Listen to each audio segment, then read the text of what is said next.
Formal lang gibuksan ang tinuig nga kasaulugan sa Cebu Press Freedom Week. Mao kini ang kalihukan nga naghandom sa kagawasan sa mga sakop sa media sa pagbalita.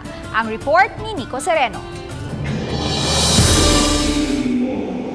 Sa Archdiocesan Shrine of San Pedro, Calungsod, gihimo ang opening mass sa 30th Cebu Press Freedom Week celebration.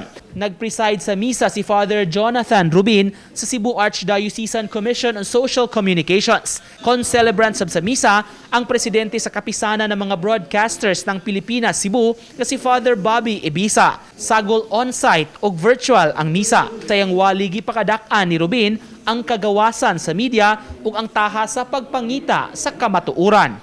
The freedom that we all enjoy today, particularly that of producing, sharing, expressing, and access to several information and communication was served to us not as a ready-made gift.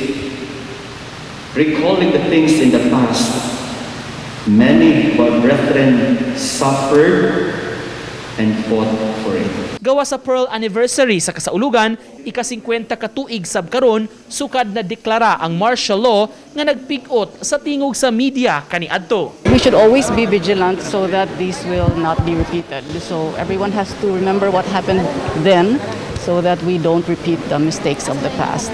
So it is a very significant celebration. Sa kalihukan, gipadaplin sa mga sakop sa media ang kompetisyon ug naghiusa sa advokasya ug selebrasyon. Usa sa unang mga kalihukan nga napahigayon ang Shoot for a Cause gihimo sa miaging Domingo sa lungsod sa Minglanilla. Gipasiugdahan kini sa Cebu Federation of Beat Journalists ug gisalmutan sa mga sakop sa lain-laing law enforcement units. Lakip sa misuporta si Governor Gwen Garcia. Katuyuan sa kalihukan, makahipos og pondo alang sa emergency and health program sa mga sakop sa media. Samtang niadtong Sabado usab, gihimo ang volleyball tournament. Time out una ang mga sakop sa media sa trabaho ug nagsangka sa friendly match. Pinaagi niini masukod ang ilang kahanas sa paugnat sa kusog. Samtang sud ning si Manaha magpadayon ang lain-laing kalihukan subay sa Cebu Press Freedom Week. Uban ni Godfrey Relien, Nico Sereno, Balitang Bisdak.